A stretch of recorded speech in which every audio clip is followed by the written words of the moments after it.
Okay, so I'm back and I'm getting ready to cut the first of my boards.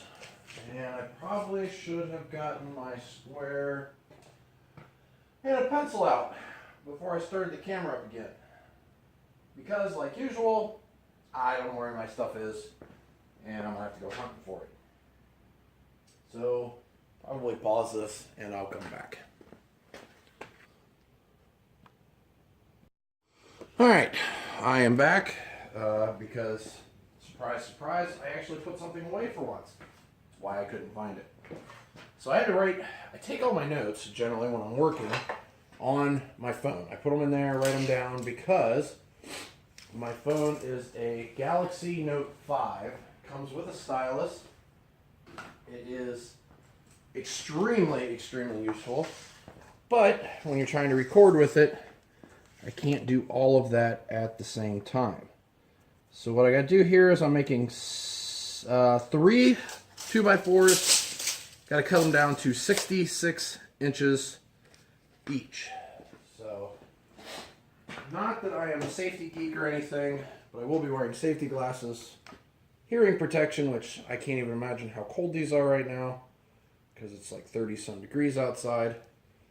And the whole reason I got my speed square was to make better marks that I could see, and I forgot to do it because I was talking to the camera. I know some people don't talk to the camera. They do voiceover after the fact, which I may get to someday, but for right now, this is about the only option I have. My safety glasses are all fogged up because they are not warm. So hopefully I can see the line and do what I need to do. And this is not going to run because I don't have it plugged in. I actually have a makeshift dust collection. It's called a shop vac. That plugs right into this port, and believe it or not, this saw actually blows all the dust chips like right into that port. It's actually pretty fabulous. All this dust you see on here was before I came up with the idea to plug the shop vac into it. So it's going to get noisy, and we'll make some cuts here.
All right, so I got 2 of the 66-inch pieces, and I needed to make 12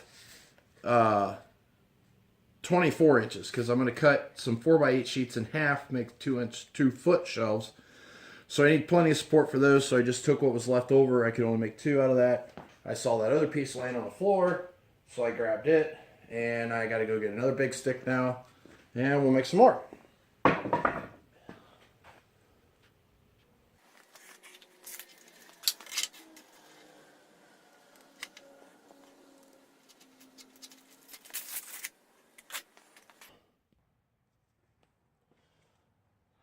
All right, so I moved the camera. Thought I'd give you a different perspective. I really don't know what it looks like right now because I'm using the, what I guess they'd call the back-facing camera. I put it up on top of my drill press, thought that'd be a pretty good point of view. And now you can watch me work from over here. I'm not going to be trying one of those guys that shows you every little detail. I mean, maybe if you want to see how I lay my lines out, somebody can ask for that. I'll show you. Maybe I'll show you in another video. Kind of straightforward, but I'll show you a couple of cuts from up there, and maybe we'll try something different.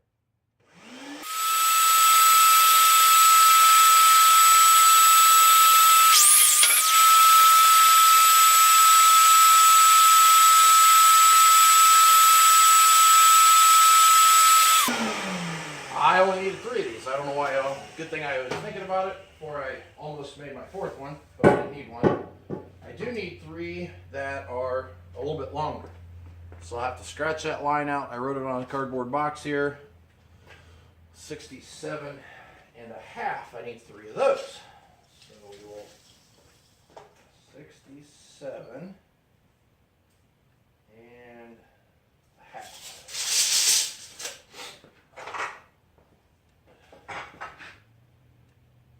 So I get a lot of my inspiration. I've gotten a lot of my inspiration, at least from the woodworking side, from a guy. I can't even think of his name right now. Let me make this cut. Maybe I'll remember it.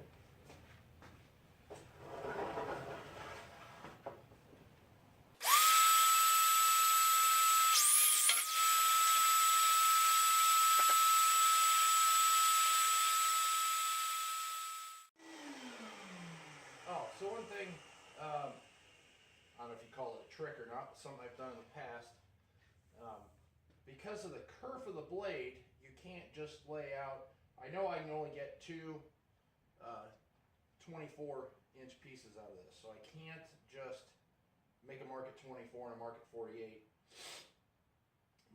My second one will end up short by the kerf of the blade. Sometimes that's not a big deal. I mean, if you're really just hodgepodging something together and dimensions aren't that big a deal, you might be able to get away with that.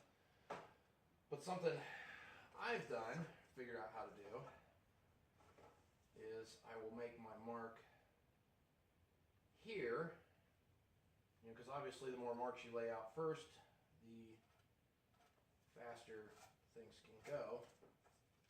And then I will just flip my tape measure around and make my mark from this end.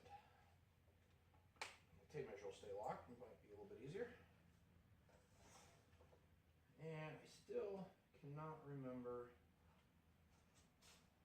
who that name is. All I'm coming up with right now is Chris Fix. That's somebody else I've been watching here a little bit lately. And real cool guy with doing the car fixes and stuff. Got some neat things. I stumbled across him when I was looking to see, the fuel cleaners work. He's done a lot of review on fuel cleaners, the in the tank and car type stuff. That's Chris Fix. I'll try and put a link to him. Again, first video. Don't know if I'll be able to figure that out on this one, but at some point I will. I'm sure I'll probably reference him again. Just remember that when you're marking from different ends, you need to cut on different sides of the line. Just something you got to keep in mind. So, here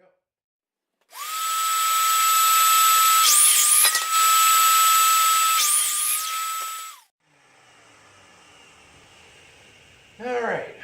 So let's see. That's 3 of my longer ones. 1 of my even longer ones. I have, that makes 5 out of 12 cross supports that I'm going to be putting in. And make some more cuts. And if I think something else to narrate, I'll come back.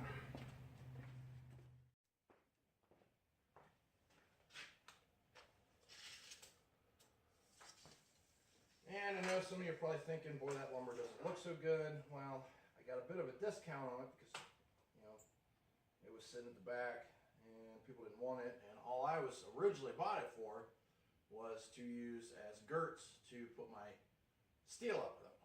Heck, they're not going to be holding much. Don't need to be the greatest. I offered them. I said, hey, I'll take those off your hands if you give me a bit of a discount. They said okay, and so here it is. And I need 2 more of these 67 and a half, so I'm going to do the same trick, measure from one end, measure from the other end, pray that I don't forget what I'm doing, and actually cut on the right side. So we'll see how it goes.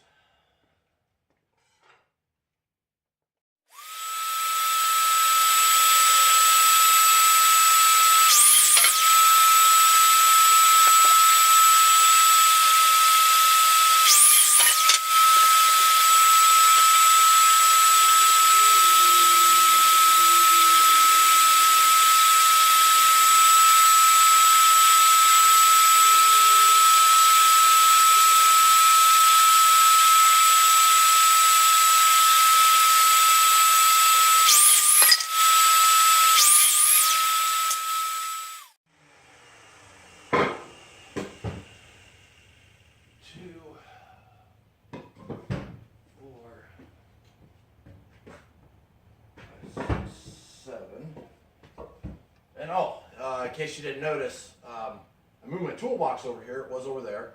Moved it over here, and I actually had the camera mounted here when I was looking down at that. But I thought it was kind of a boring pitch, boring angle. Just watching me make the cuts. I thought maybe watching me lay the lines out and stuff might be a little bit more interesting. Most of this may end up on the cutting room floor, as they say in the movies. I'm not sure. So I need, I think, one more stick ought to give me enough of my short pieces. And probably wondering, the 2 of you that may ever watch this video, why I go ahead and make a mark all the way across. And I'm cutting it pretty square with a halfway decent piece of equipment. It's because I just like the line. I like to see it and watch the blade go past the line as it's cutting to make sure it's reasonably square. Put a square mark. You can watch the blade go through that mark and make sure that what you're doing is square. That's how it works in my full-time job. We use a cold saw a lot, and people don't take the time to square it up. And I'll go to make a cut, and I'll see that I'll make a line the whole way across, and it'll be off, and it makes me mad. I've thrown things before, not my proudest moment. But it happens. We're all human. I apologized after everybody came out of cover from, duck and cover. They understood, or they claimed they did anyways.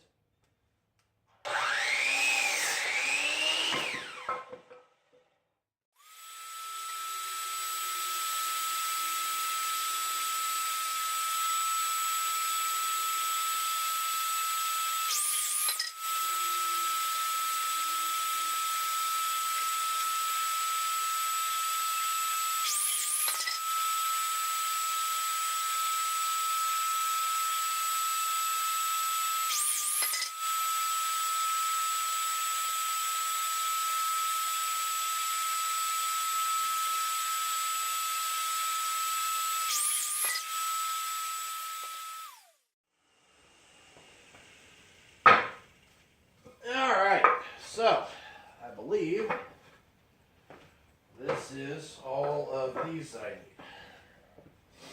2, 4, 6, 8, 10, 12. Yep, 12 of these. Like I told you earlier, looks like it's time for a camera move.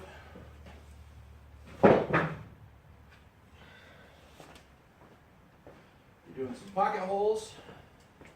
Move these all over here to this area. Got to make some room for some other stuff.